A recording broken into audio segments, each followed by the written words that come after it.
There we Wonderful. go. There you go. Okay. Welcome, everyone. It's 10:03, February 7th, NCAC regular meeting.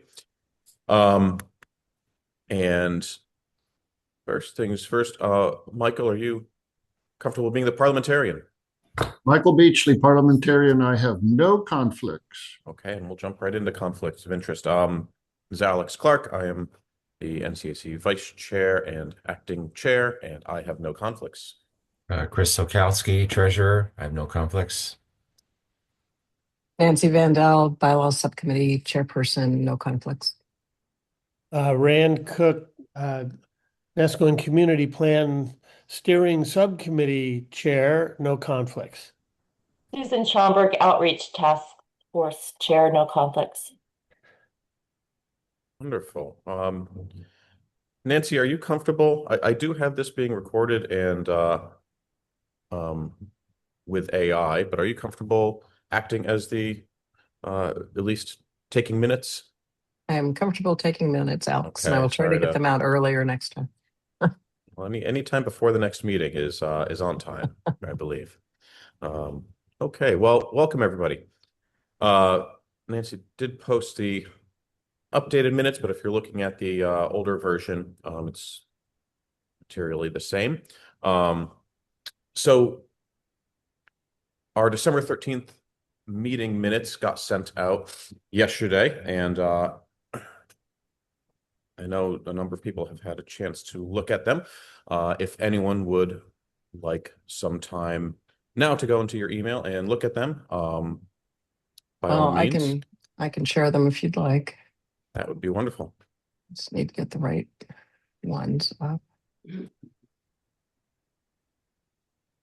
Well, give me a moment here. Sorry. Thought I had them.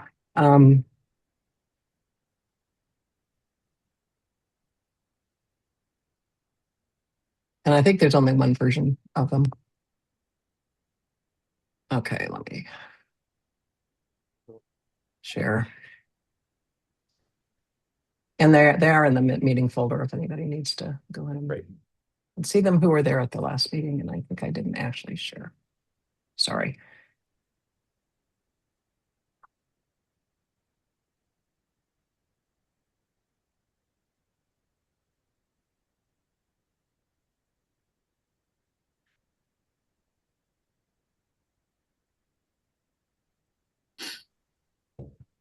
Hey, Well, this doesn't seem to be the right one. I would think if they've been published and available and people have read them, can we just ask for any edits they or are. changes? There we go. Oh, there we All go. right. There we go. Okay, It's nice to cast eyes on them just for a moment. sure. But I think some people have sent in. Were there any edits, Nancy? I haven't seen any. Well, Chris is always really good at it. So You must have gotten all of your punctuation and capitals in line, yeah. Yeah. Chris has a great eye. dotted your T's and crossed your I's. So one of the things we did again is put in links in the video, the point in the video, so you can go in and actually watch. Some of the things that was really worth watching again were the presentations on winter preparedness by Tom Sipe and the Be 2 Weeks Ready presentation by Barbara Triplett. There's a lot of really terrific information there, and the documents are in the meeting folder, also in the archives, that Candace has been absolutely terrific at updating and uploading. So that's basically it. Great. Any comments or edits on the minutes in front of us? Okay, well, I'm sorry. So you said can well just say, done. oh, thank Great. you. You can say just hearing none, they're approved. Hearing none, we accept the minutes from the December 13th meeting. Great, thank you. Thank you. Notices from Tillamook County. I don't have any that wouldn't be falling into other agenda items. Are there any notices that we have from Tillamook? seen any. Okay. So no notices from the county. The treasurer's report from Chris. Yes. So back in December, we had an ending balance of $423. We've had one outflow since then. It's the annual recurring charge by Squarespace for our email campaign. It was $408, which is more than double what we had budgeted, and what we can talk about that later. We had no inflows, leaving us with an ending balance of $15, which agreed to the bank statement. So the bad news is we only have $15 in our account. The good news is that we don't have any more recurring charges until the fall. So we have time to fundraise. As I mentioned, the Squarespace charge is more than double our budgeted amount of $144. I'm in the process, and Nancy's helping me with this in getting support from Squarespace to understand the details of the charge. And we think it relates to back in the spring, we had agreed to increase the number of email blasts from 5 to approximately 20. So we think that the additional charge relates to that, but I'll look into it more this coming week. So it might make sense, instead of the same folks contributing to keep us afloat, maybe we can cast a wider net through an email blast to our distribution list, asking for a nominal amount like $25, just to, as a fundraising effort. So maybe we can give some thought to that. Mr. Chairman, great. can you hear me? Yes. Yes. My name is Michael Gillette. I'm a lawyer from Portland. Wouldn't you know, a lawyer would show up. And I'm appearing on behalf of some clients who are members of the Nescoin community. I don't have any authority to vote anything, and I wouldn't try even if I had it, because you're talking about some things I can only guess as to the meaning of. But I'm telling you who I am for several reasons. One is, I'm sure there are a couple who think, who's that weirdo? And I feel that weirdos ought to identify themselves like everybody else. Secondly, I don't know whether an effort's going to be made to make any final decision with respect to anything touching upon my clients or not. But I'm not here authorized to take a position. I'm just here authorized to listen. And if I do raise a question, I want to assure you that this is not an adversary situation as far as I'm concerned, at least not yet, and I hope not, it will not become one. I'll pursue my clients' interests the way I think I'm supposed to pursue them. But that's the reason you've got me staring at you from my home in Portland, where the weather is, I guess, is just as bad as it is in Tillamook, maybe not quite as bad. I'm also perfectly willing to answer questions if anybody has any, but I should warn you that my answers may be about as reliable as everything else I've just told you. I think we have a question from Michael Okay, Beachley. Michael. Yes, Michael, would you share with us who your clients are? Yes, my clients are the North Nescoin Homeowners Association, and I see heads nodding, but my contact points are Ron Saxton and Jim Burke. But I represent the entire association. And whether it really needs any representation or not is part of what's going on. My philosophy as a lawyer, and I'm a retired judge, but my philosophy as a lawyer is that if we don't get into an argument, that's a much better deal. So even if I weren't inclined to keep talking all the time, it fits within my personal human philosophy. Thank you, Your Honor. Okay. No, and that's the other thing. Please call me Mick, because I ceased to be a judge about 12 years ago, but I'm still Irish. How about Jilly?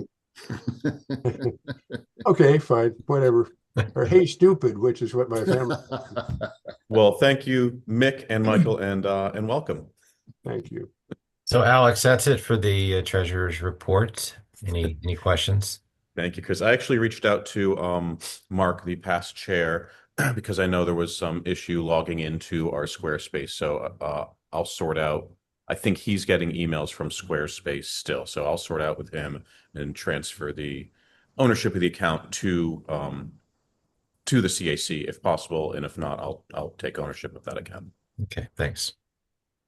And we did have an email, Chris, that I just checked before the meeting that came in just a couple of days ago saying that the difference was the email. We just got charged for our email system through Squarespace. So that's where Okay. that difference was. And it was indeed for the 20 email blast, which has been good because the 5 emails per month were just too constraining Okay, for us. Great. thanks. Okay. So the next item is just a summary of the executive board report from our meeting on January 28th, and covered mainly the agenda here for today.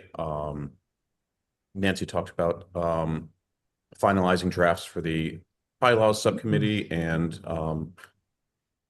scheduling some feedback sessions, which I know she will talk more about in her update, and talking about a special membership meeting.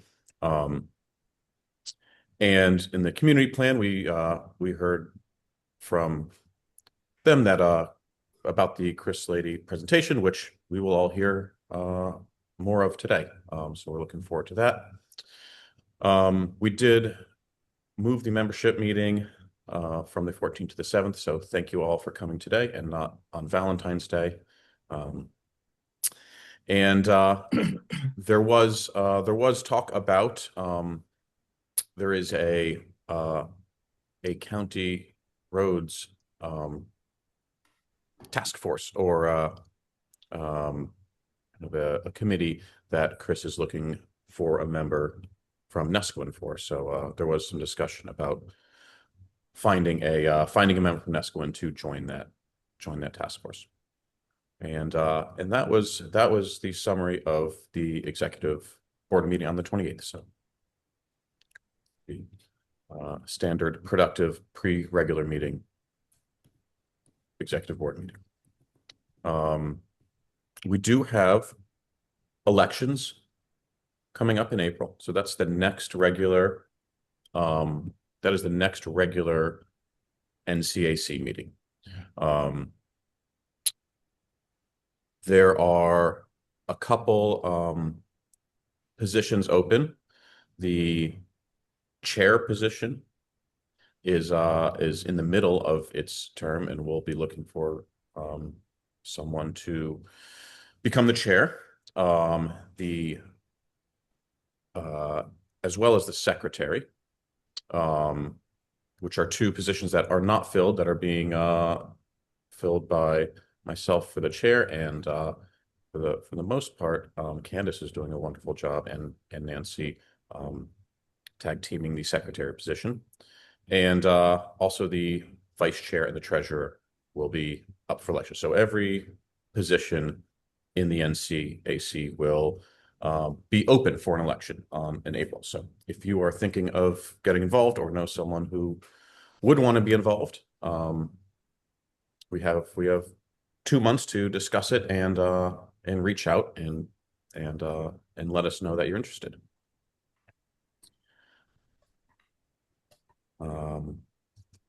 So that is the big news for our April meeting. As for announcements, don't have any announcements that probably won't be discussed in the community plan or bylaws. Are there any announcements that any of the other executive board members can think of? Well, I'm just, if I may, Alex, Yeah. because I'm hoping everybody will stay around after Chris's presentation. I'm guessing that's why people are here. But in case you're not here for our bylaws subcommittee presentation, I just want to let people know very, very quickly that we are finalizing our updated, amended bylaws and policies, procedures, and references. And there will be feedback sessions that will be announced shortly. We'll go through that later in our report in February. And also a special membership meeting, as you mentioned, Alex, on March 14th, Saturday, March 14th at 10 a.m.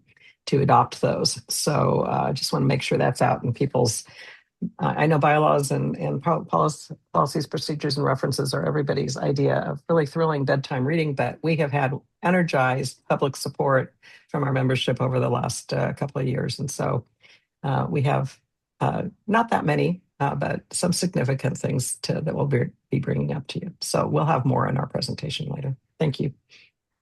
Thank you. And yeah, this is the culmination of many years of attention to detail and work. So this is the finish line is in sight.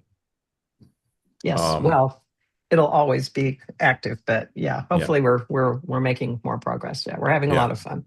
So thank you. And stick around for the two presentations coming from the two subcommittees on behalf of Ran and me. Okay. Well, thank you very much. So I'll move this agenda item up to a 9. Chris Leahy is here from Tillamook County Public Works with some very important information on roads, and specifically as they're going to affect us and what the county is doing in their approach. So, Chris, feel free to, if you're able to, try out the sharing of your screen. Let's see. So what are you looking at on the screen right now? Right now, it's Tillamook County Road Department Roadshow. There we go. Okay, Okay, so thank you so much.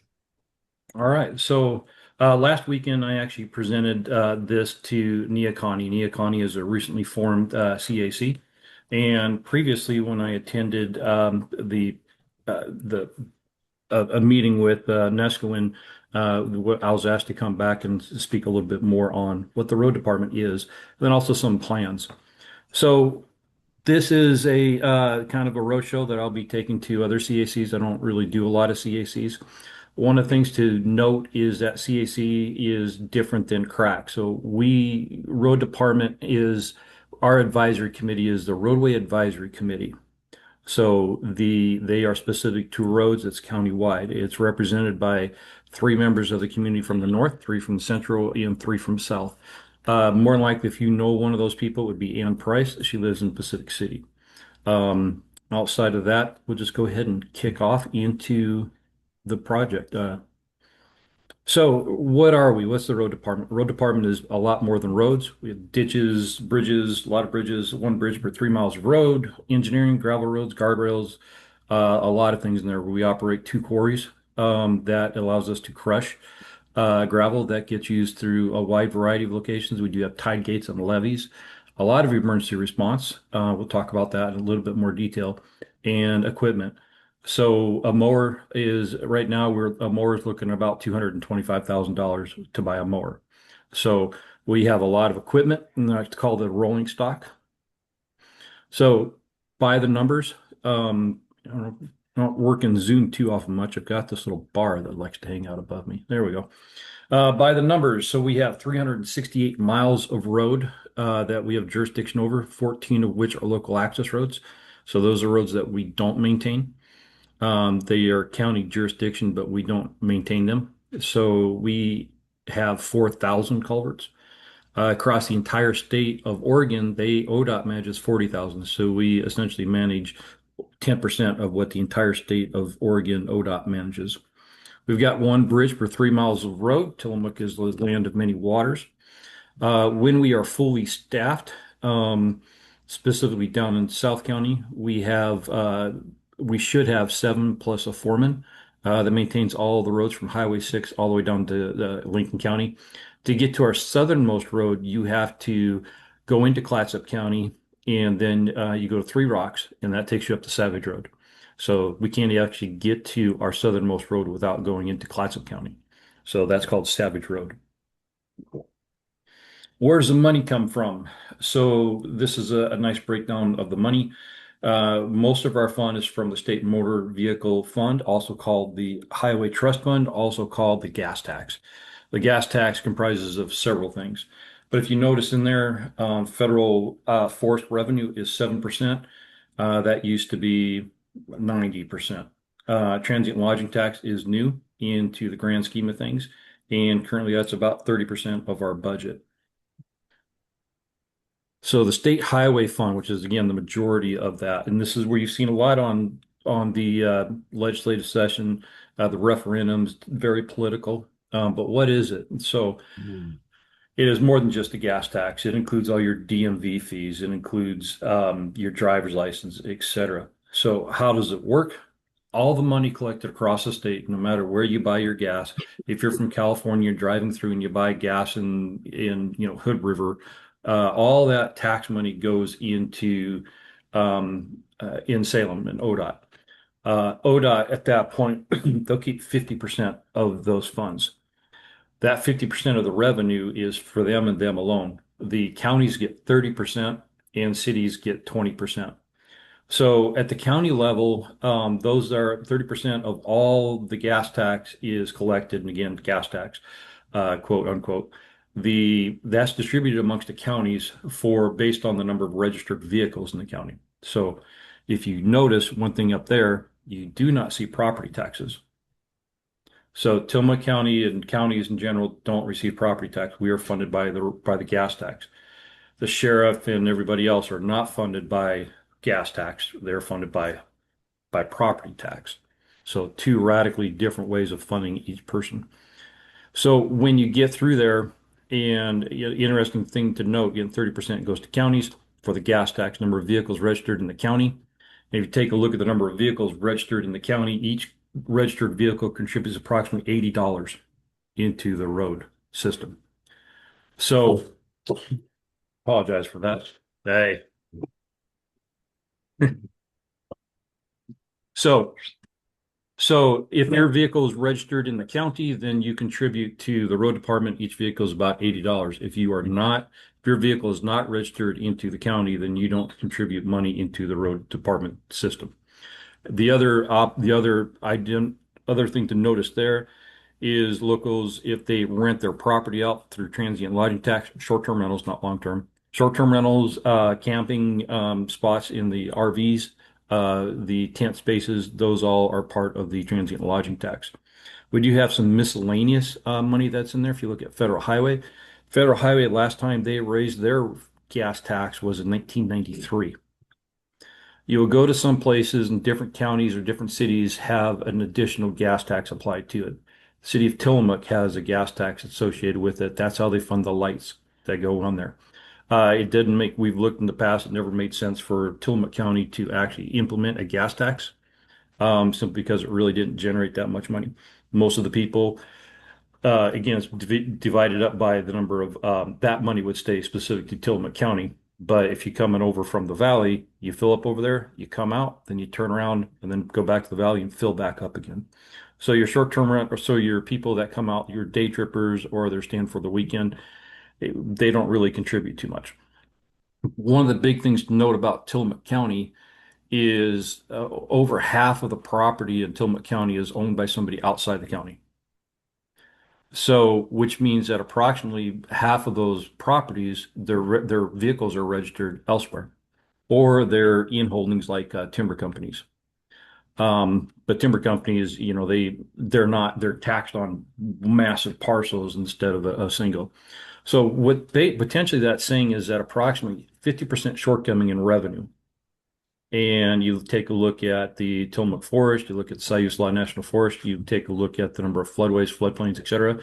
There's just, we don't really have a lot of ability to grow. So anyways, 30% of the money, all the gas tax goes to Salem. Salem distributes 30% to the counties.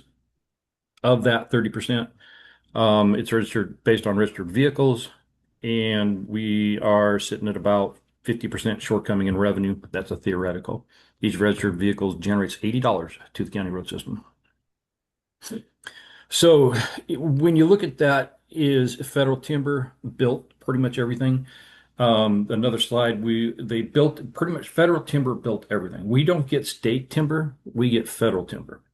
The general fund, which again, your sheriff's office and your all the business that needs to be functioned by county, that's funded by they get money from the state timber.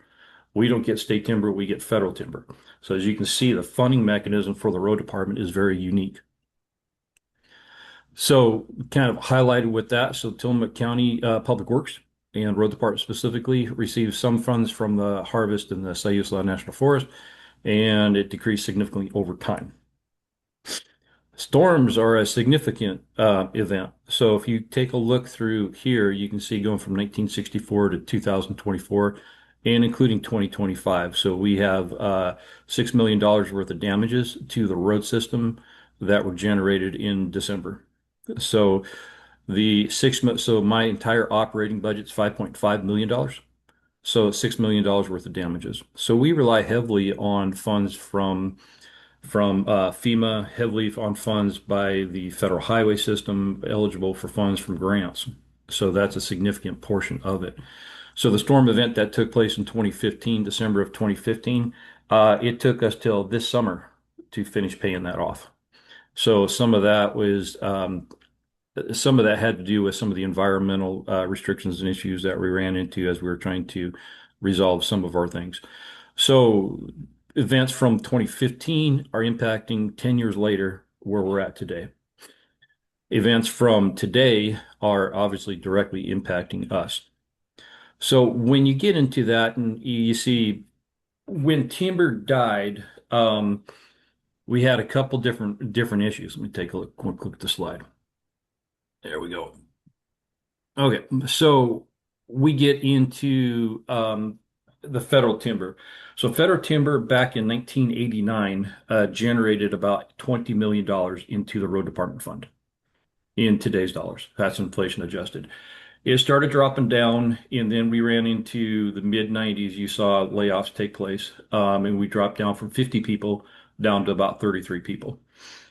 And then we had another subsequent layoff, and we started to see some more layoffs. So by the time we started in 2017, we ended up having 17 people that worked for the road department. So one of the things that we've been doing is when you go back to the early 90s, yeah, so 2008, excuse me, 2008. So PCIs are pavement condition index or inventory. That is based on a scale of index. So it's based on a scale from 0 to 100. 100 being a brand new road, and 0 means you can't even drive on it. We started off in 2008 with a PCI score of 45. So we've been working on some improvements for that. So each one of these are the storm years that take place that were declared storms. Obviously, we go through storms that don't actually make a declaration. So you can see these have a direct impact on that. This is a 2015 storm event. You know, that's kind of an interesting one there because you have several years of trying to pay off the damage from that, which causes our condition of our roads to drop. So we all compete, you know, the money is competing. A lot of different things are competing for the money. But even with that, we did pass a bond back in 2014. It took 3 attempts. The third attempt actually passed it. And then that was able to help offset some of that storm damage, which ultimately this didn't have much of a rapid deterioration. It was more of a softer drop. We have our roads inventoried once every 2 years. It was actually 46. We have our roads inventoried once every 2 years. So in the summer of 26, we'll get the update on that. So there's not all of our roads are paved roads. So these are the roads that are paved, 266 centerline miles. So we approximately have almost a square mile of asphalt in our system. So you can see that, you know, we're at 61. Similar size agency is 75. If you go to our neighbors to the north and to the south, they hover around 80, 81. So because we have so many miles of road and we have 118 bridges, we have more roads, almost double the amount. We have more roads in Clatsop County, more roads than Lincoln County, and almost double the amount of bridges of those two counties. not combined, but independent. So we have twice as many bridges as and this is overgeneralizing, twice as many bridges as Lincoln County, twice as many bridges, nearly twice as many bridges as Clatsop County. So we've got a lot more inventory, things that than they have, and we're functioning on a lot less money. They have additional mechanisms to help support them. So again, I'm a professional engineer, very data driven. My predecessor was also a professional engineer. So data drives everything. So when you look at this, we have some of our major roads that are arterials and collectors. Those are the roads that we can't let fall too far. So Sand Lake Road is being one of our major roads. Miami Foley, which runs north-south parallel to 101 on Garibaldi, on the other side of Garibaldi to the east. Those are roads that you're doing 55, 60, 75 miles per hour. We can't let those fall because a little bit of anything on that could cause some serious injuries with that. So we look at the pavement condition. It is assumed that if you kind of take a look at this, 2020, then it decreases to 21 and 22. So the actual measured ones are 2020, 22, 24, and it assumes that you have natural degradation over a year. And it's true. Each year you don't maintain it, the roads get worse. So we are one of the few and the only counties out there that actually are seeing an improvement to our road system. And this is because we are very focused on trying to maximize the amount of TLT dollars into that system, into their asphalt. So $5.5 million, we attempt to put $1 million worth of asphalt on the ground each and every year. That is our desire to. People ask me when can I get on the paving list? One of the problems that we run into, kind of go back to this slide, is they say, what are you going to pave next summer, Chris? And my comment to that is, can you tell me what's going to happen through the winter? In a normal situation, not on the coast, but even with our neighbors north and south, they don't see as the number of declarations that we do. For we just seem to be kind of in a sweet spot for those storms, the Pineapple Express, et cetera. And we don't really know what the damages are from the previous storm until February of this year. So we're now moving into February. So we pretty much know so far to date, which we're not really out of winter, but mostly we know that we've got about $6 million worth of damage.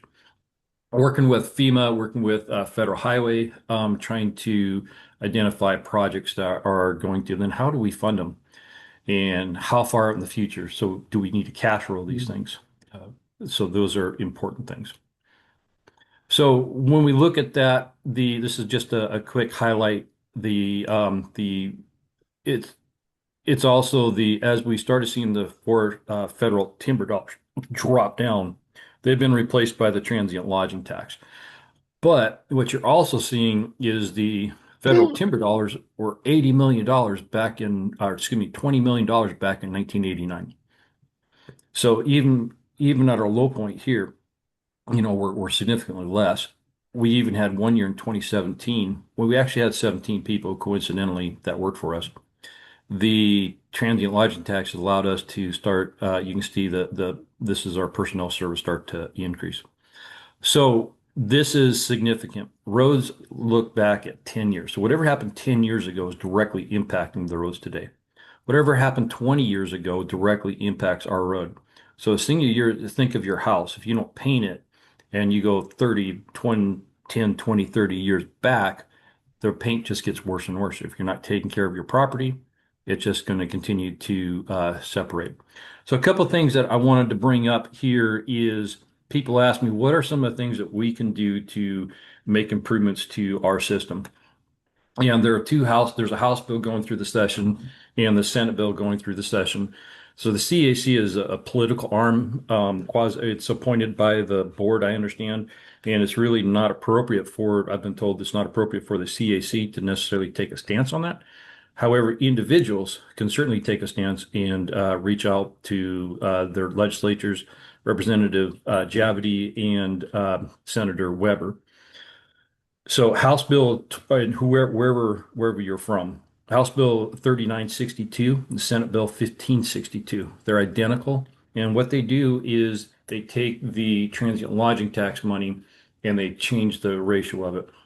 So currently how it's written is 70% of the transient lodging tax gets 100% goes to the county, and 70% the commissioners have to spend on tourist related items. 30% the county commissioners have complete discretion, discretionary spending. And fortunately for us, our county is unique. The road department sees all 30% of that. So most counties the road department doesn't even get a dime of that. So the 70/30 has been one that has directly impacted the sheriff's office. It's directly impacted a number of services. So this bill, which is actually presented by the two Tillamook County representative and senator, changed that script to, instead of 70/30, to 40/60. So the commissioners would have discretionary spending over 60% of the money instead of 30%. That is intended to primarily support infrastructure. Infrastructure is including the sheriff's department. It's everything to deal with the massive influx of people that come out there. Chris, could I Speaking of just the ask massive influx, yeah, Chris, could I just ask a quick clarifying question on that? So the current 70%, that's also going to the county, or is that going to the state? that 70% goes to the county. This is the money and Sarah can get deep into the weeds on that. That 70, and she can get really deep into the weeds on that. That 70% goes to the county. I think there's additional that go to the state, but the 70% goes to the county, and the county has to spend that on advertising or some tourist related infrastructure. Okay, so it's all county. Sarah can Thank you. get deep into the weeds on that. So it's basically a discretionary thing. Thank you. That's right. Well, it's the 70% is not discretionary. It's focused on tourism. So it's discretionary within the boundaries for that. We have the couple plans that are moving forward through the process. This is the transportation system plan, and then we also have, I understand there's a land use plan, a local plan that's working through the process. They are two independent and separate things. One is specific towards Neskowin, and it's a quasi-judicial format document. It's setting your zoning. I don't really know all the ins and outs of it, not related to the road department. There is some language that's in there that is tied to the road department, but what we have is a transportation system plan. It's a 20-year plan. We have kicked that off. We're going through the existing conditions inventory right now. This is all the unincorporated community from Falcon Cove up north all the way down to Savage Road. So everything south of Tillamook County is an unincorporated community. Pacific City is unincorporated. So that's also part of the road system. So everything that's unincorporated, including the unincorporated communities, fall within that transportation system plan. So the existing data has been collected, the hard numbers, and then what we're out is going to start to collect information from the public. So these are things where you identify problems. These are things where you might want to request for a specific project. These are some of the things that you want to pay attention to. It's our plan. ODOT manages it, and ODOT hired a consultant to do that. So it is a very collaborative effort. We're using the CACs to reach out to the people to try to bring public comment through. The meeting online is internally. We've set the date. We just need to get the flyer out. Wednesday, April 8th is online from 5:30 to 7 p.m. So we'll encourage everybody to participate with that. Sarah will have a flyer put together on that one. What was mentioned previously is Sarah's also been working with the different CACs, and as far as getting a member from each CAC to participate on the team to make a representation for that. So Sarah can provide a little bit more information as we move through that process. So one Chris, of the things that popped up out here.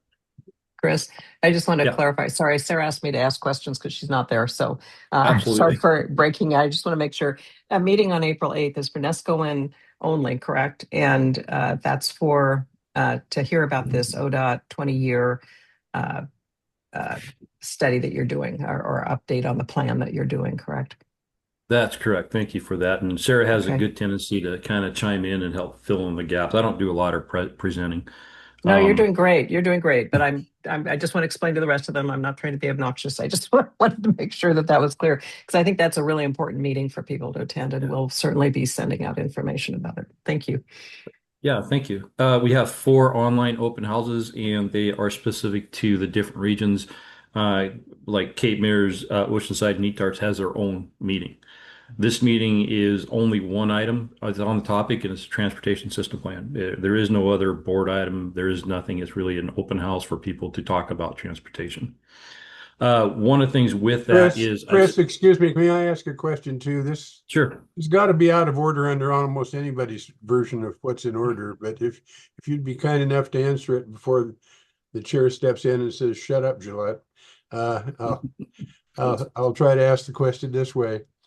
The meeting, the one that will deal with Nescoin on April 8th and the other 3 that you were talking about, those meetings don't create power, do they? They simply are designed to help put together or revise a plan for the next period of time, perhaps as long as 20 years, in terms of what's going to be probably going to be necessary to maintain the road system within the county. That is correct. So some of it may end up going into it potentially could go into some communities do adopt that into their system. It generally identifies these are problems in the network, these are projects that come out of it, recommended projects. Obviously, in our particular case, some of the projects that come out could be very simple, and some of them could be just a minor, easy issue that happens. Sometimes they can generate some supporting documentation for grants. So every time we apply for a grant, I've written a lot of grants, I've reviewed a lot of grants. So having some language in a plan like that really generates that. When you start looking at the judge and the lawyer perspective of it, it doesn't necessarily do it. Depends on how that is adopted into the system. So some communities do adopt that and some don't. Well, Kind of the depends on reason the outcome of that. I beg your pardon. The reason I put the question is I'm trying to figure out whether Sorry about that. Whether well, no, I'm the one who's interrupting you, and I apologize.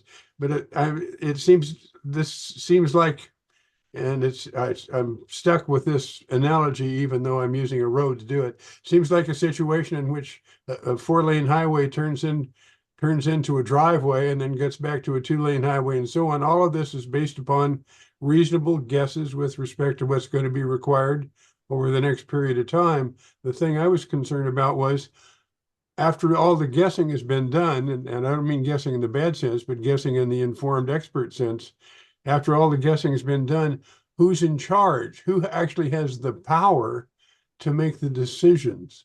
And it sounds to me as if you're saying the county still does, if as long as what has to be done fits within very large, broad categories, one of which would be maintenance of the system in terms of making it possible for you to encourage tourism.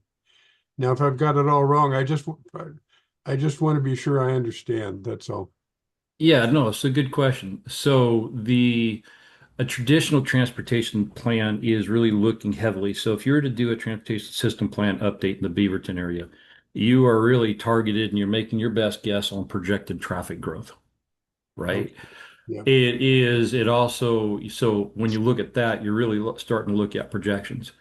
One of the things that I've asked specifically for this to look at is the impacts of tourism. How do we mitigate, not necessarily try to bring in more tourism, but how do we mitigate that? So Nescoin and a number of other communities have a lot of pedestrians and vehicles that are on there. And how do we minimize potential for accidents? So it's not just about projecting into the future. When you look at our transportation system outside of the maintenance, we don't have intersections that are really way over capacity. You don't sit at very many intersections and wait 5 hours until you can actually turn into it. Our system is really the biggest impact to our system from that perspective, from a pedestrian and vehicular movement, is the conflict of pedestrians and vehicles. So they generate projects out of that, but it is the county who has discretionary to determine how best to fund these things. The other biggest thing that comes out of this is storms control $5.5 million budget. storms are certainly going to impact the budget. So how do we, again, looking at a capital improvement plan that most people can set, I can't set that because I don't know what happened in December. Every year is different. Thank you Before very we answer, I have got one more item, and then it's kind of open up to everybody. So one of the recent changes this is in the long session, is I can modify speed limits within statutes. So residential speed by statute is 25 miles per hour. A new statute came out that allowed me to lower statutory speeds down to 20 miles per hour in a residential district. So that's a brand new, that one came out. So it's not just purely at our discretion. We are bound by statutes for many things. That's the summary of it, with one last item to note: Slab Creek Road. Slab Creek Road used to be the highway, and that is eligible for federal highway money. So some of the bank being eroded into really close to the road, we'll be seeing some federal highway and ODOT folks out there taking a look at that, seeing, what we can and cannot do to improve that. We have 4 bridges on Slab Creek. Slab Creek was scheduled to be more paving until we found out we had 4 bridges that we had to work on during normal inspections. So we've got some repair work to do on 4 bridges, and then we plan on paving some more Slab Creek Road. So Slab Creek Road paving ended up getting delayed because of repairs to bridges.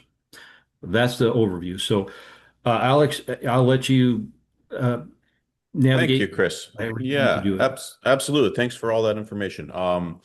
So I would suggest, I'm sure a number of people have questions. If you're able to put your questions in the chat instead of chiming in, then we can get to them in order. I do see one hand raised, and we can start with you first. Joni Bloom, it looks like you have a question. Great. And then everyone else, if you're able to, put questions in the chat, and if not, if you're dialed in somehow, you have to raise your hand or chime in. My quick question is about the 70% that's booked for tourist endeavors. Can you detail what are those expenses? I could do a very high level from the periphery. I don't get involved in that, but common things that are the community at large presents projects. They make a request to the commissioners. It goes through a process to request money and to make improvements. Sometimes you'll see it goes to tourism. I've seen the commissioners support projects for improving a swimming pool, improving seating in a play house. Most of that money goes towards improvements that are requested by a community, and a community, somebody becomes the champion for that. So cities sometimes will apply for it. Counties, well, not counties, we can apply for it as well. But they have to be tourism specific, which, by the way, roads are not tourism specific because the locals live on those roads. So I very rarely can tap into that 70%. Chris, Pretty high level go ahead. on that one. Chris, could I just chime in the Nescoin connection there to what Joni's asking? The 2 things that have been funded by the TLT monies have been grants for the beach access maintenance and improvements for emergency access to the beach by the fire department and search and rescue. And that we're in our second cycle of grants that last about 3 years and are about $40,000 to $50,000 in value. And the other one is the providing of dumpsters and porta potties during the summer, so that people coming on and off the beaches have a clear way to dispose of stuff in their many forms. And so that has been a real help in Nescoin. Both those things have been critical in keeping the beach accesses safe and open, and taking care of waste from increased tourist traffic on the beach. Thank you. Sure. Great. Thank you, Ran. So in the chat, Susan Schomburg asked a question for you, Chris. What is the county's opinion of the current condition of the Salem Avenue Bridge entering Nesquin? Since it seems that you've recently done a survey of bridges. So any bridge that's greater than 20 feet in length, of which that bridge is part of the National Bridge Inventory, and those bridges are inventoried and inspected once every 2 years. Bridges that are less than 20 feet are not on the National Bridge Inventory, but we hire those same inspectors to take a look at our bridges. The National Bridge Inventory bridges has a formal rating structure as they go through that process, and they identify weaknesses. And this is how the 4 bridges on Slab Creek were county funded because they're all less than 20. That's how we identify problems. So the Salem Avenue Bridge does not have any structural or issues with that. Now, ideally, we would like to see there's not the money for it, but I think it would be nicer to have that a little longer so you can carry some of the debris underneath it. We've got some people that have lived there for a while. We've had some pretty big items wash up and butt up against it, and debris that lands on top of the bridge. So it's obviously it can't carry the water in and out as the tide cycles during these bigger king tide storm events. Structural, it's fine. There's not a concern structural with that bridge. So structurally fine, but would be nice to be a little longer or have some more space clearance under it. Okay. Correct. Thank you. Hillary. Oh, great. Hillary posted a link to, I think it's a Tillamook Headlight article that I saw earlier. A list of recent TLT grant recipients. So, including the money that we got for the items Rand mentioned. That's a list of some projects that got funded through the county through TLT money. So thank you, Hillary. Mike asked about the Highway 101 washout on Cascade Head. I think that's an ODOT issue. Looks like Rand responded. If you have any information that you have, Chris, but I think that's all ODOT. Is that correct? That's correct. So the best point of source for that is the Trip Check. They usually provide updates on that. We are watching that as well because with Slab Creek, the detour for Slab Creek would be Cascade Head. So there would be some limited times where we'll need to close a portion of Slab Creek just simply because to move a crane around in there, it takes up the entire road. We try to minimize that to the best of our ability, but we don't know when Cascade Head. I thought we were going to be done, and then they kept running into some more and more problems with that. But it is ODOT, state DOT. Great. Yeah. Thomas Starr asked if you have any information, how can we get more money generated from federal timber holdings? We have a renewable resource in abundance that is not being utilized. So that is, it's probably more politically charged than not. And one thing to note is there's green light to go out there and do more harvesting of federal timber. The downside to that is none of that money goes local. So all the additional harvest that's going to take place on federal timberlands, all that goes to the federal government. The counties who used to see that money won't be getting any of that money. So we were significantly driven by timber. Now, in some of these other counties are far worse because they had huge timber, but they don't have the transient lodging tax to fill in. So we've gone from $20 million from federal timber to $2 million in transient lodging. So we're still getting at least 10% of what we used to see. So it's infilling something that we've lost. Several counties don't even have that. So are you saying that any further harvest on federal timberland we're not seeing any of that money?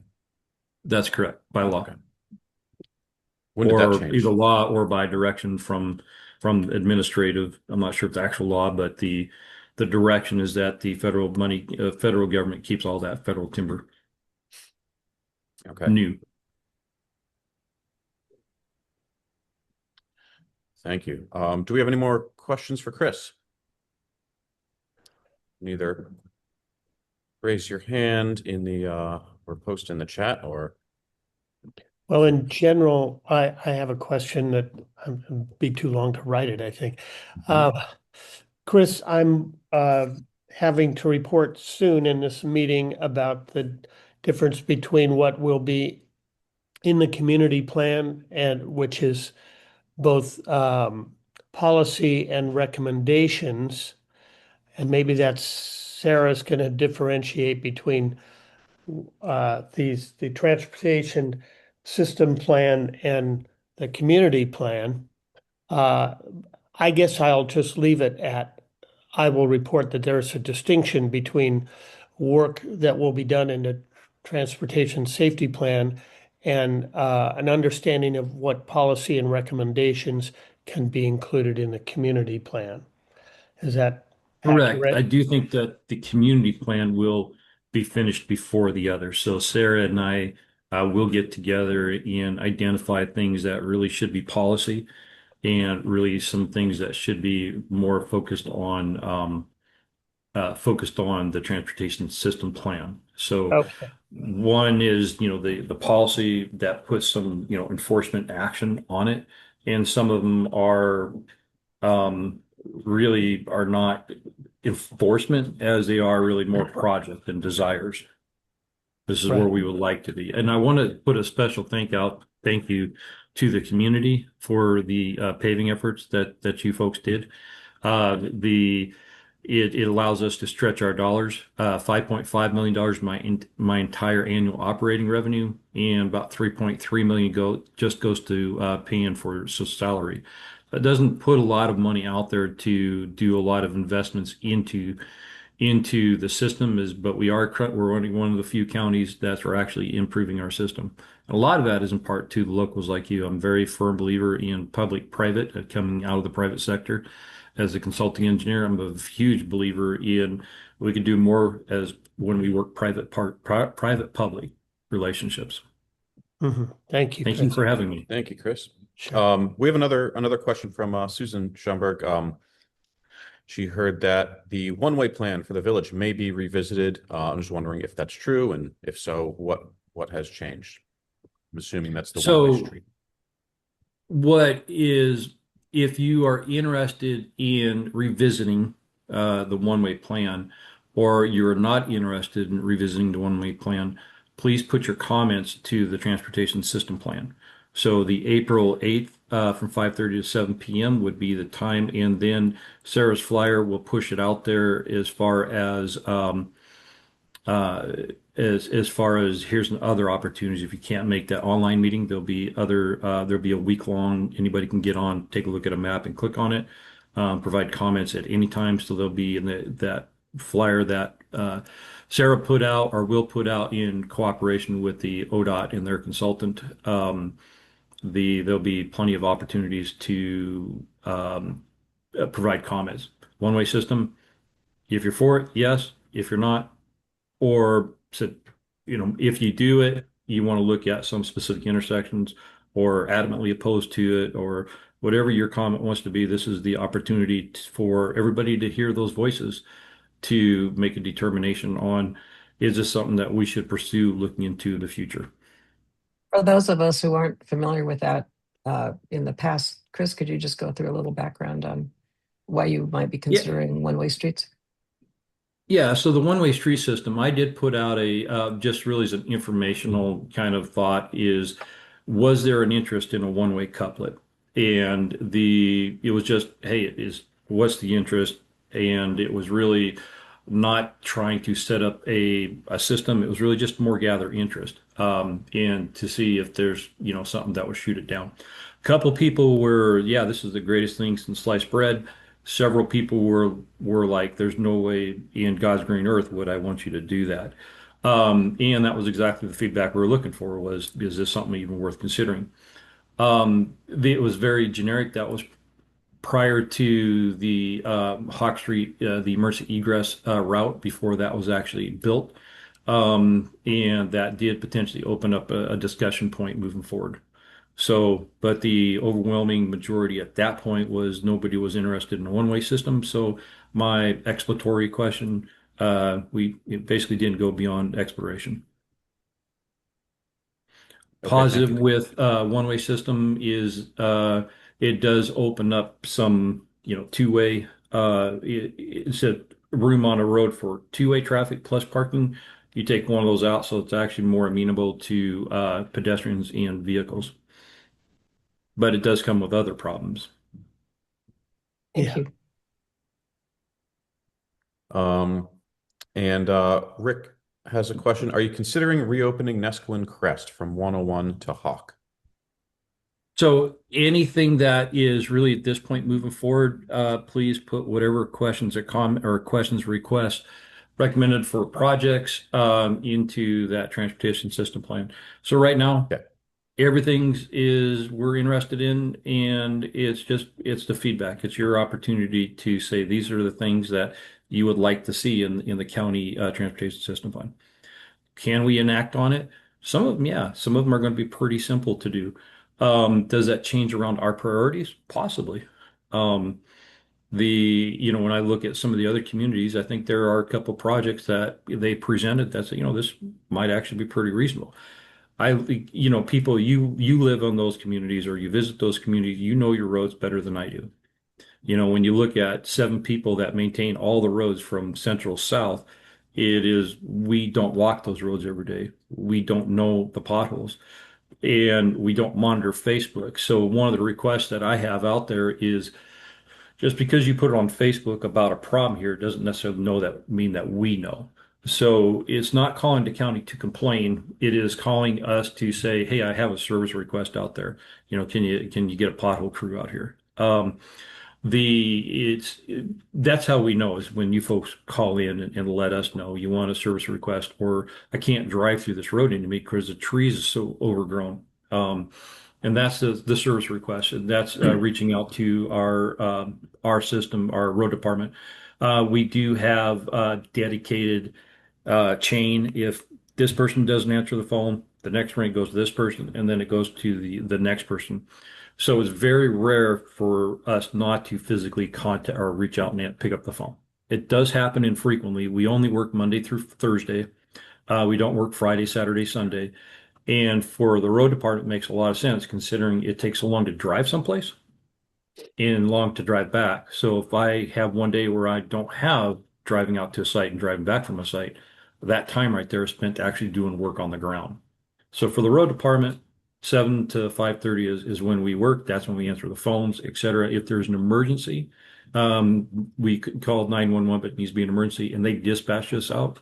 So we've got a tiered structure in our organization that 911, they'll call us out for all kinds of events. 2 in the morning, oftentimes when you see PUD lighting up the boards that this is out, that's out. More than likely that if there's a good windstorm, we're out there already. We just don't have the manpower to publicize that we're out there taking care of trees. So you're seeing the boards light up with trees down, PUDs out there restoring power. We're probably out there as well. We just don't have the ability to advertise it or publicize it. Great, thank you. All right, Chris, thank you so much. That was a good amount of information. And I think we had a lot of people here interested. So thank you everyone also for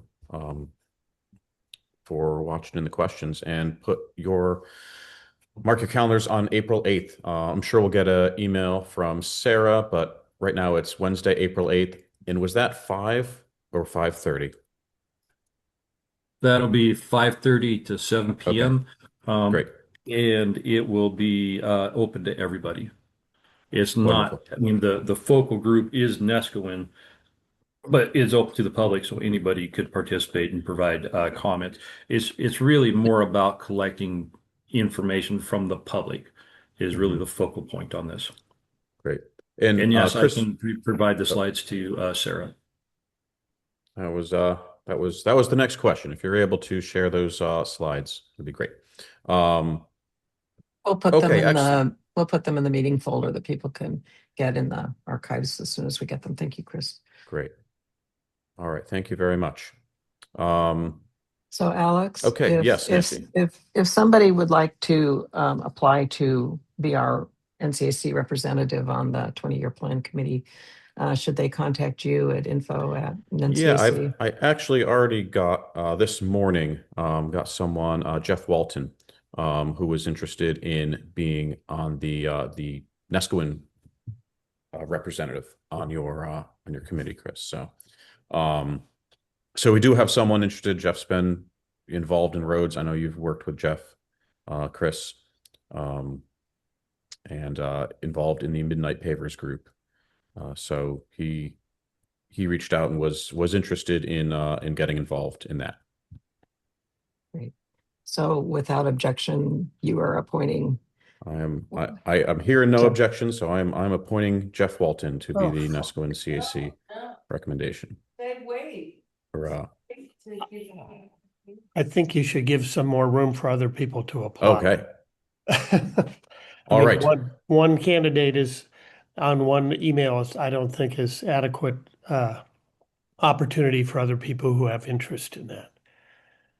I mean, I'm glad right, that well, I'm we glad will- that he's participating, but I think we need to not have Chris- that be over and done. Chris, do you are we limited to one, or do you No, it's limited to one.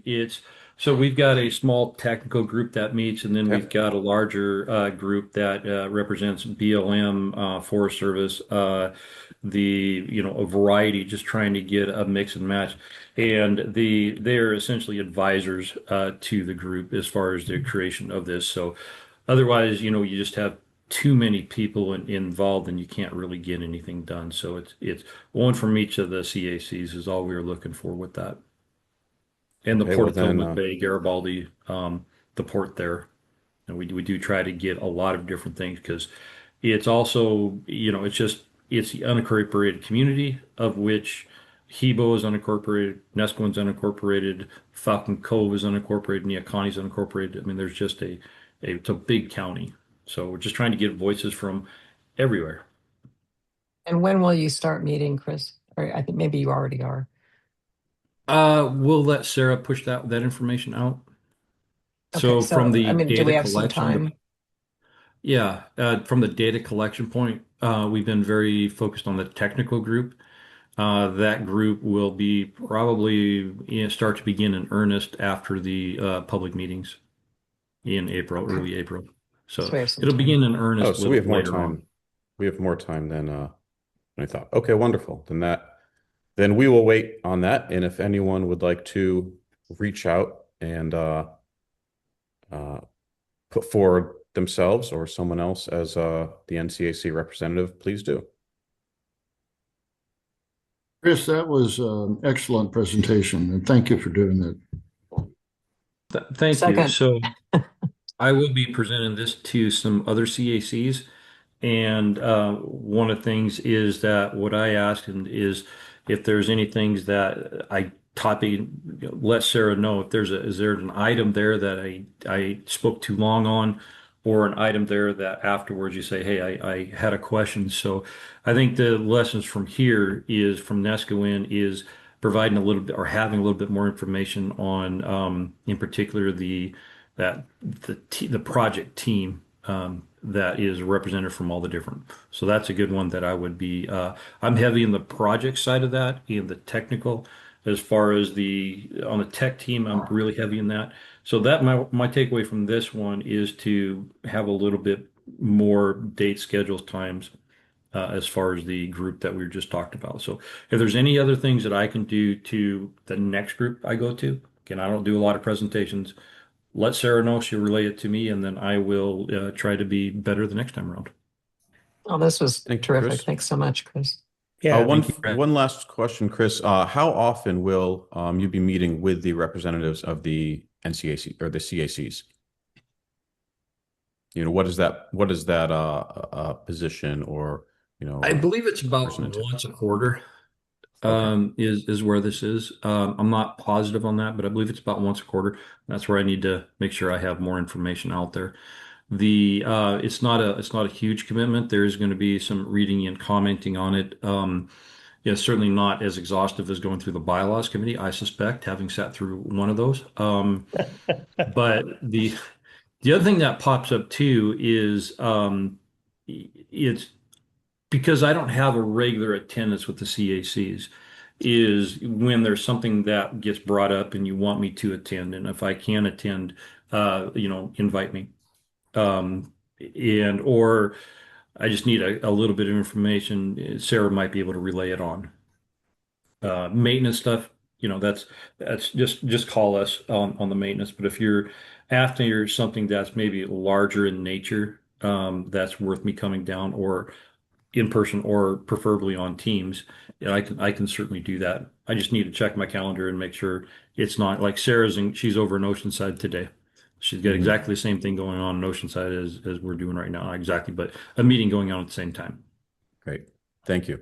Thank you, Um, Chris. Thank you for the update on Slab Creek Road. I appreciate hearing about what's going on, or upcoming, and thank you for the update. You're welcome. Great. Rand, if you're available to keep the ball rolling, if you want to give a community plan Okay. update. Okay, we're currently on draft 36, I believe, and this last meeting we went through the road maintenance part of the community plan that is both addresses both policy and recommendations. A lot of the information on that had come from Chris over the years, and I wrote it up, and it was, I think, too specific for policy. And so we're working with Sarah and Chris to make a distinction between what goes into the transportation system plan and how they can handle some of the specifics, and then understand what fits in the community plan as far as policy and recommendations going forward in a kind of a more general way, so that those recommendations could be approached in a number of different ways in the future, rather than being too prescriptive. So that was a very important piece of the plan, because road safety and safety in the streets of the village and up in the neighborhoods, it seems to be the number one question at every meeting that the community plan has had with the public. So we will be working with Sarah and Chris to make those distinctions and update the road maintenance part of the plan. And that includes beach accesses and anything to do with roads, bridges, neighborhood safety, parking, all those things are included in that. When we currently going through the draft in the more fine details, so that hopefully in the next number of months, we can present in public meetings a draft community plan that we feel has addressed the issues that we understood from the vision, values, and feedback sessions in the past few years, so that we can eventually get to a point where we bring that the community plan forward for a vote from the community to pass, to give to the NCAC, which they can then present to the county.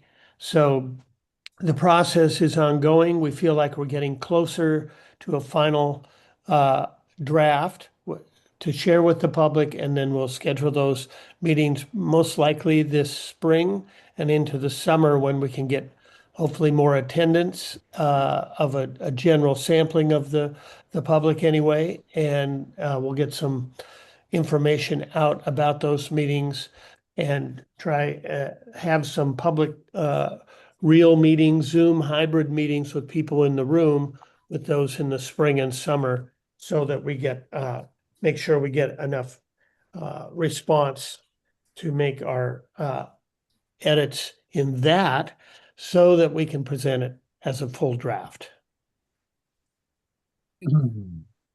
And the other piece that Chris mentioned is that when we put these recommendations forward and we put the policies forward, the language in that we put that forward in the community plan will be really valuable for grants that might be successfully written, both in coordination with the county, and for us to garnish grants to fund things that that otherwise we may not be able to get done. So correct, the right language in there with the recommendations can be a really valuable part of future fundraising in the next 20 years even. So really hope people will participate in those meetings and let us know what their priorities are and what they feel about these. And just remember, every recommendation and policy decision has to be tied to a specific policy, state goals, and also the vision and the values need to be connected to the recommendations and the policies. So it's a really integrated document. And it all also has to fit in the state and county comprehensive plan. So there's a lot of things that need to get woven together to make this plan function. Mick's wondering how that even happens.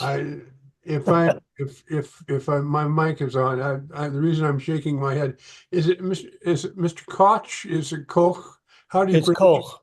It's Koch. Cook. We say Cook in German, it's Koch. Ich spreche ein bisschen Deutsch. Das Okay.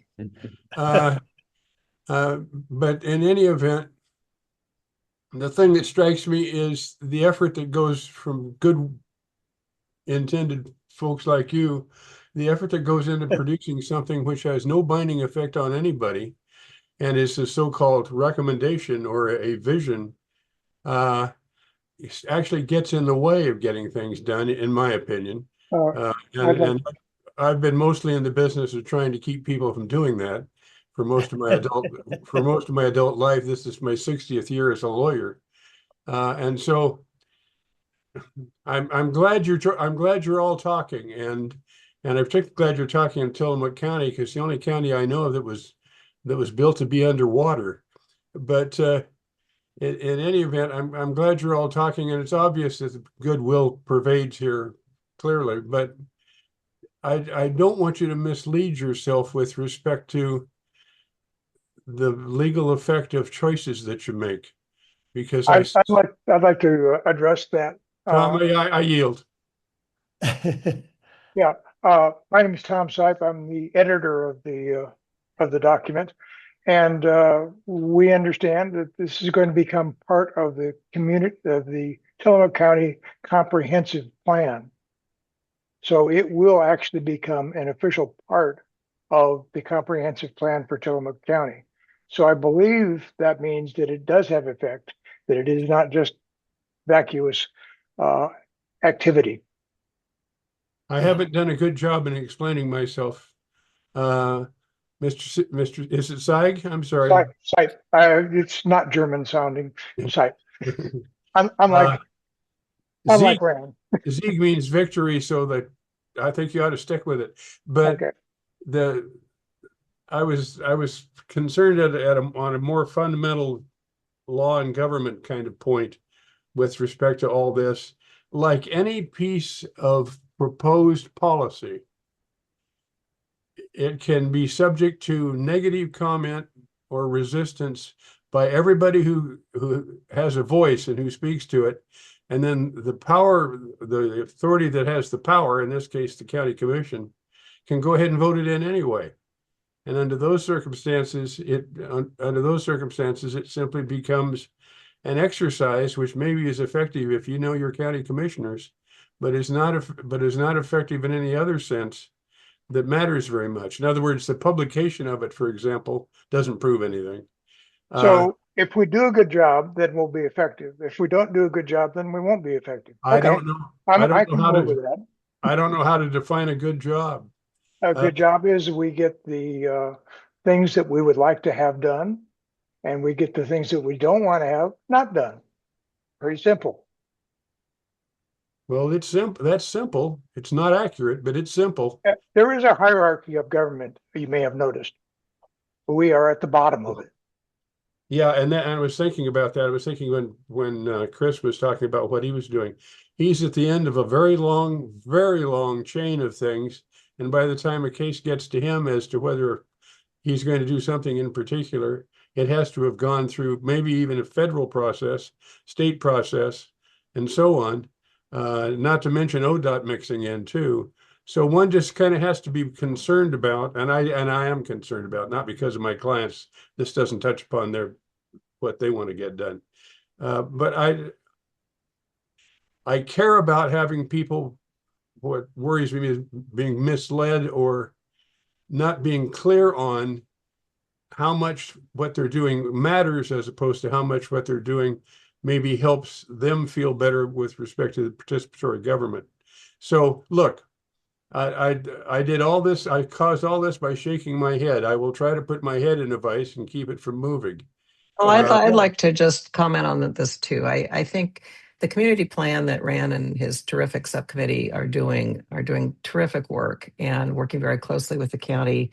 And the feedback sessions that Rand talked about are going to be critical and an opportunity for the community to come in and comment on this very important work that's being done. And they can also go to the community plan subcommittee meetings where they're doing the nitty gritty. But when the feedback sessions come, it'll be an opportunity. And I'm really impressed. I've attended some of these meetings, and I'm just very impressed by the work that's being done. And I think it's going to end up with an excellent document that the county will take seriously. So, I hear you, Mick. Is that what you said? Sure. Yes, You thank like to you be very called. much. So I hear what you're saying, and I do think that you have some excellent points. And I invite you and your constituents, and of course everybody here in the NCAC, to please participate, because you have a voice, and that's exactly why we're here as an organization, and on behalf of the county. Well, as I think you were the one who was going to discuss the difference between policy and how did I write this down? Policy and can't even read my own writing.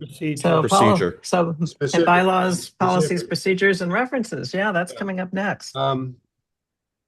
It's exciting. Join us for that too. I should have kept my bloody mouth shut. I'm not a member of the Neskowin community, although I wish I were. I had never been there until my clients hired me some time back. And boy, do you have a great place to live. A gorgeous place to live. But I'm not a member of the community, and I have no business holding things up this much. My apologies to those whom I've offended. And there doubtless means almost everybody whose picture I see. These are public meetings, and as a member of the public, you are certainly welcome, and you have a voice. You don't have to be a member of the community to have a voice. You're giving me the voice. And keep in mind that I get paid by the word, essentially, in terms of using my voice. So I tend to pay attention to where my voice is likely to have any consequence. And so I may think about it differently than you do. But anyhow, the participation here is really great. And until I started shooting my mouth off, it was possible to get through the meeting. And Nancy, and I don't know how to pronounce your last name either, Vandell? You got it right. Nancy has a report to make, and I'll shut up. Sorry, guys. Well, thank you very much, Mick. And I think that's one of the questions that I think we always ask when we're putting things together: how much of what we send to the county is going to be effectual? But I think that just spurs on more of the good work, because if we can give them a document that we have clearly collaborated with them and thought about a lot, they are much more likely to take it seriously, and the hope is integrate it into their future decision making. Right.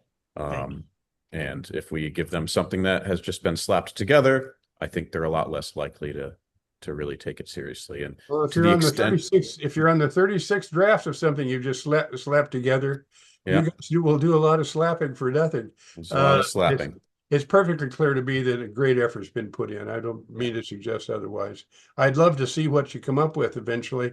And nobody there has my address. I'm trying. Can I send it to somebody so that I see to it that you know that I want to see the document?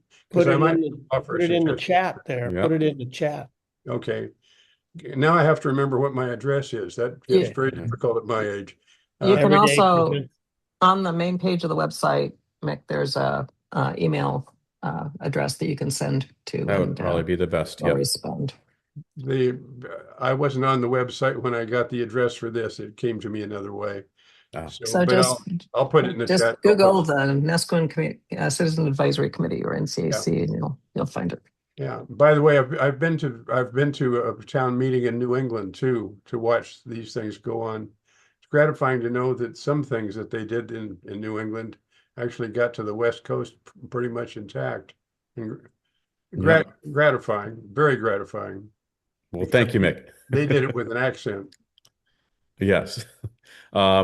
Okay, Nancy, we've been mentioning the bylaws and the policies and procedures, and if you're able to give us an update, that would be great. Yeah, thank you. I'm going to go ahead and put up the presentation. Perfect. And we're going to try to make this really short. But we do have a little bit more this time. Should actually have the slideshow ready to go.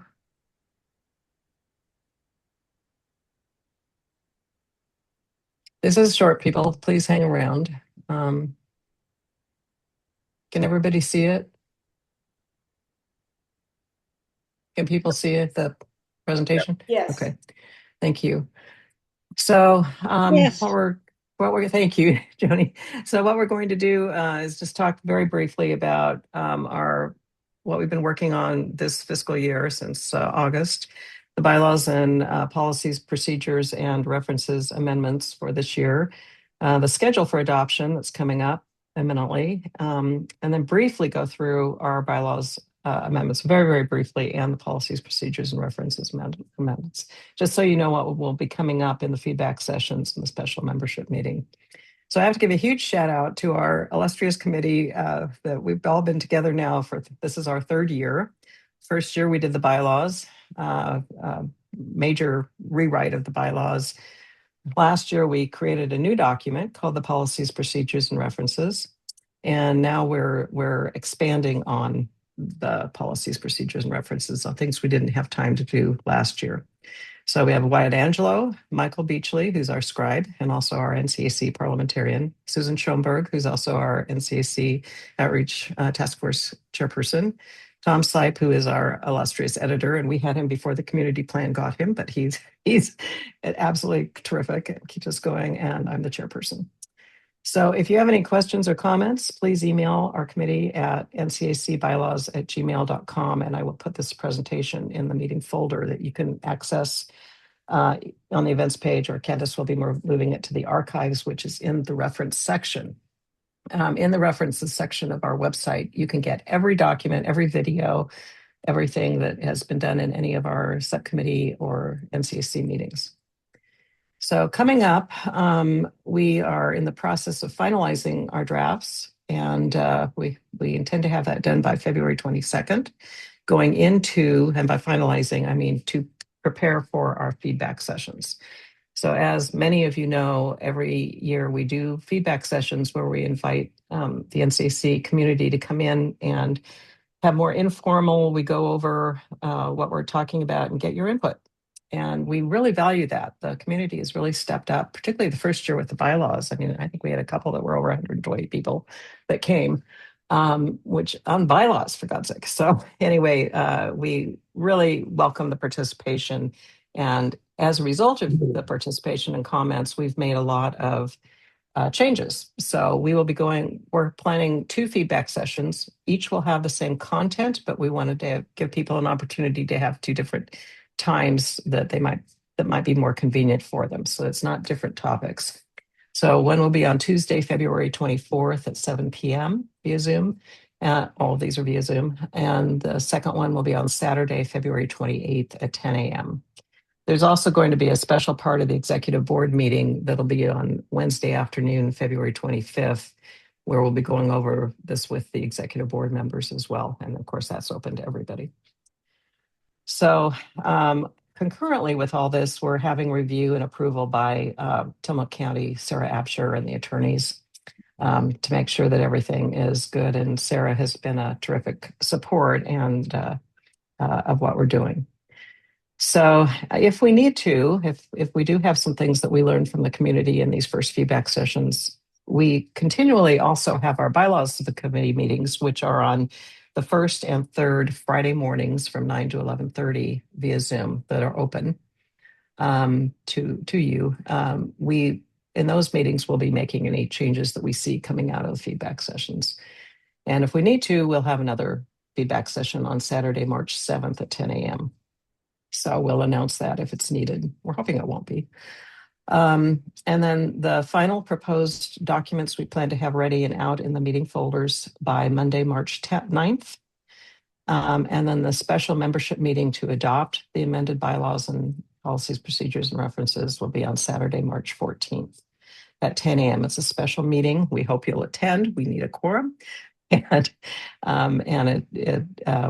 we will be going over that. We think it may take about an hour to get that adopted.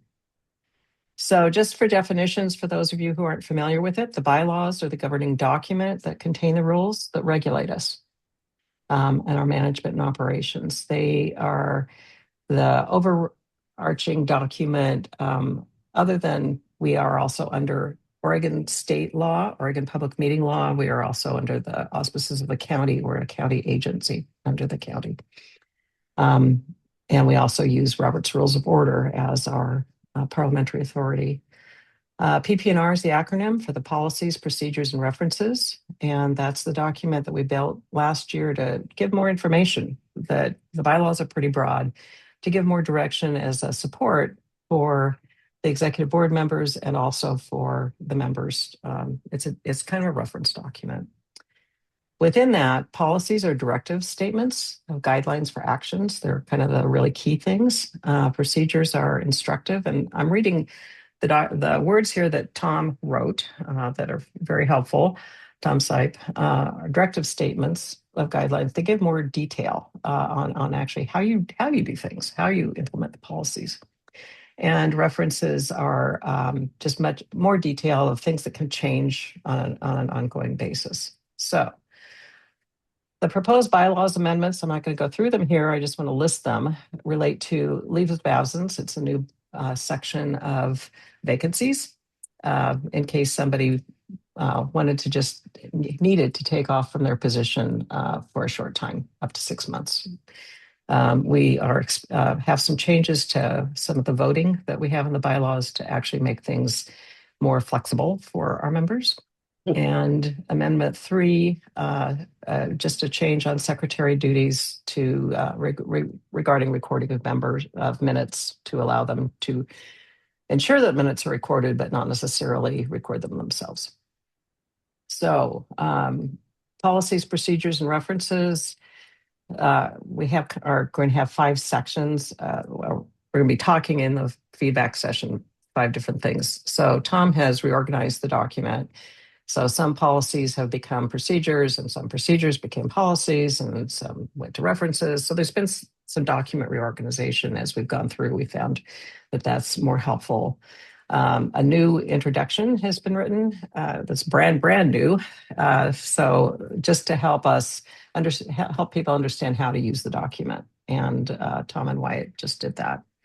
And then we have our policies, and then the procedures, and then the references. So this gives you a synopsis of our topics that we have under policies. And the ones in purple are the ones that we have had significant revision to or are new from the previous accepted document. And by the way, you can find the current document on the website, on the main page of the website, thanks to Gary Billingsley, our previous secretary, put them on there. The bylaws are up there, the currently approved bylaws, and the currently approved policies, procedures, and references are up there on the main page.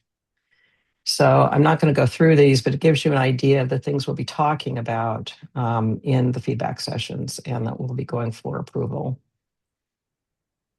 Procedures topics. This is our current procedures, and we have some changes, significant changes to motions and voting and applications and new applications for NCAC positions. Right now, if you want to apply for something, we don't have anything really saying how to do it. So we've put this in.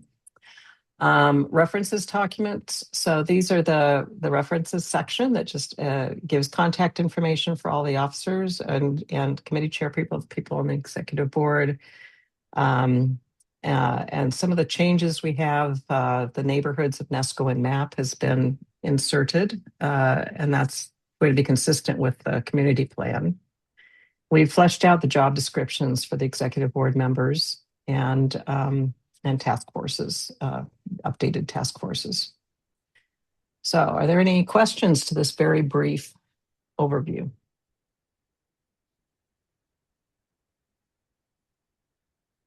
Okay, excellent. Well, we would love to hear from you. We hope you'll attend our feedback sessions. We would love for you to, we hope you come to the March 14th meeting to adopt these changes. And we really appreciate all the community support that we've had the last 3 years. Nancy, thank you very much. It's been a long process of a lot of really productive meetings, of which I've been not able to attend many, but every time I do, it's impressive of how much consideration you're all giving to every aspect of running the organization. We have a lot of fun as we do our work. It's just you also have committee. More fun than I've expected to see in a bylaws subcommittee. And if anybody on the committee would like to say anything, please feel free. Michael, Tom, Susan, Wyatt. Just that if anybody's interested in the current version, they're always in our meeting folders, which are highlighted in the meeting notice. Thank you. Good addition, Tom. Okay, excellent. I wrote it in the chat, but I'll just say huge thanks to the Bylaws Committee for their continued diligence to help current and future NCAC members operate clearly and transparently. So thank you. Thank you, Rand, and thanks for your support ongoing. All right. So we have reached the public comment period for any members of the public who have not commented yet and have something else to comment on. Anything comment on what we've seen or spoken about today?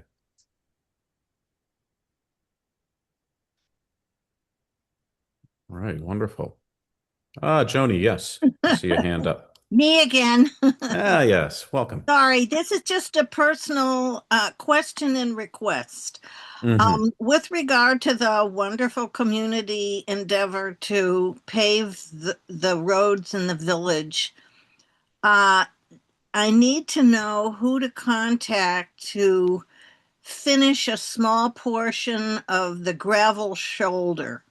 There's about 12 feet of it that was never finished. Dave Bennett offered kindly to pilfer some of our gravel road to fit in there, but it was just a small portion of it, and it's a sizable chunk that didn't slope into my driveway, and it's somewhat hazardous. Is there anybody I talk to get some the gravel filled in there? It's about 12 feet. Well, Joni, that is a good question. Thanks. I know you're up on the hill, so gravel rolls downhill. Well, the group that I know the NCA was instrumental there, as well as the Midnight Pavers, in organizing that. I don't have any good answer for you, but I know Ran, I saw your screen just light up. Were you turning your video on to talk, or was that just a No, that's maybe turning me off. I think I can help Joni with that, in that well, I mean, theoretically, the path would be to call Chris Lady's office, as he suggested during his portion of the meeting, where you have a service call and you say there's a dangerous shoulder on the side that needs filling in, and they could come look at it and theoretically do that. Midnight Pavers are operational when they're in the village, because both of them live elsewhere, And so they don't have a gravel pile to draw from. The materials come from the county. So I would say that the county would be the call and they'd come look at it and acknowledge that it looks dangerous and then provide that. Hopefully they'd put the rock on the truck when they came to visit the site so they could just do the work when they came to visit. So that would be my suggestion, is do as Chris requested and have a service call into them. And be So just be as call, specific as Chris, you are you can. still here? I can just Chris make is a not phone here. call. Chris Oh, is not here. left. You gotta call his office and go through the chain of command. Okay, thank you. Sure. All right, thanks. All right. Thanks, Jenny. Okay. Well, thank you everyone for coming out. We had the largest attended NCAC regular meeting in a while, which is good to see. Now that the sun has gone and it's not 65 and sunny, everyone's back inside on their computers. So, with no further public comment, Nancy? Alex, did Yep. you want to mention you have a program lined up for the April meeting, right? Well, in theory, yes.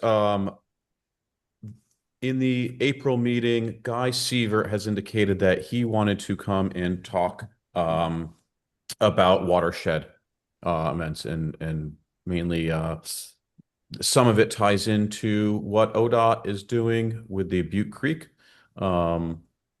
project, which is happening this spring. I think May work might start, but in the April meeting, we will, I believe, hear some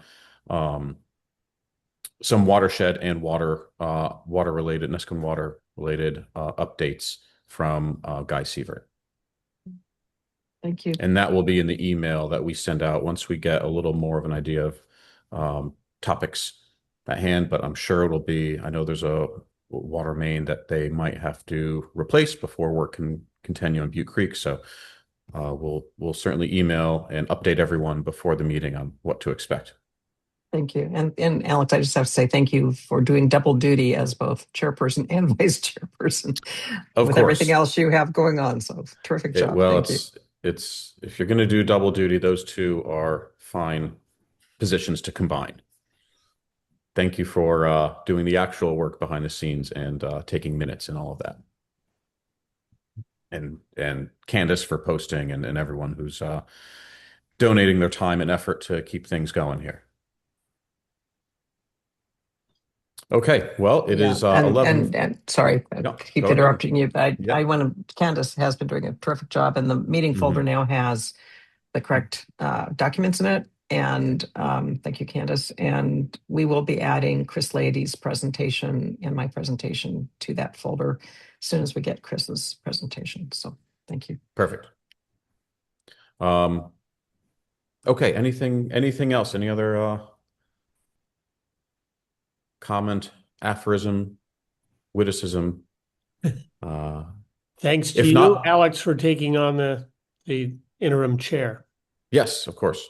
It was all a much easier position to take now that everything's been codified and laid out. So, okay, well, it's 11:46, and we'll adjourn the meeting. And thank you, everyone, for being involved and for sticking it out. Thank you. Bye-bye.